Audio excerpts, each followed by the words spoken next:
Hello, it's week 30 of season 7 of the Andy Griffith Show. It's the last episode of the season, and the name is Goober's Contest. Goober tells Andy that he's distressed about having no gasoline business at Wally's filling station. That's where he works. All of the other gas stations in the area are running contests to attract customers, and he and Wally just can't compete.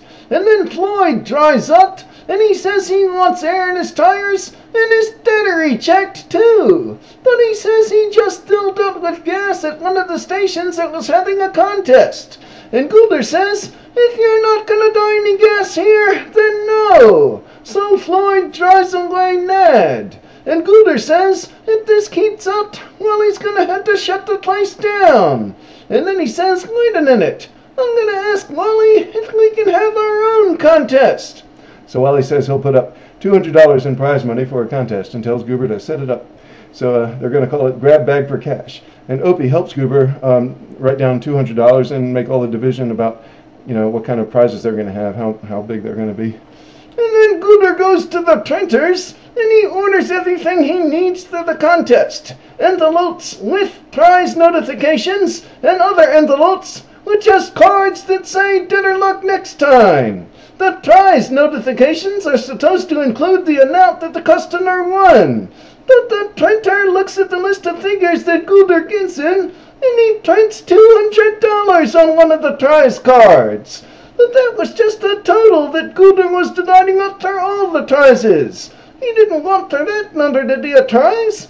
Anyway, Goober gets lots of business once he starts the contest. And Aunt Bee wins $5, and she's real excited. She tells everyone in town. And finally, Floyd needs gas again too, so he goes to Wally's to fill up on the last day of the contest. And he tells Goober he's only here out of civic obligation. He's still mad about that incident the other day where Goober wouldn't do all that stuff. And he fills up, and Goober gives him his envelopes. And when he opens them back at the barber shop, he gets the card that says he won $200. So Andy takes it over to Goober, and he says Floyd will be over later for his cash. And when Goober sees the amount, he goes over to the printers, and he finds out how it happened. Meanwhile, Floyd is looking through a barber supply catalog to see how he's going to spend his $200 prize money. And Aunt Bee goes to congratulate him, and then she comes outside and sees Goober, and she congratulates him for running such a good and fair contest, and for making Floyd so happy. He don't have the heart to tell her what really happened. So Goober goes in the courthouse, and he tells Andy what happened.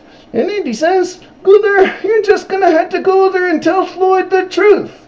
So Goober goes over to the barber shop, but he has trouble telling Floyd. And then Andy comes in and says, did you tell Goober, or did you tell Floyd yet? So Goober tells him then that there ain't no $200 prize. And Floyd starts yelling, fraud, fraud. So Andy sends Goober outside, and Floyd keeps on, saying, I demand justice. I want my $200. Or I'm going to take this to the highest court in the land. So Andy leaves. And later he decides to put Goober in jail. And he tells Floyd, you're right. The law's the law. You want a justice done, Floyd? Goober's gonna stay in there till his trial.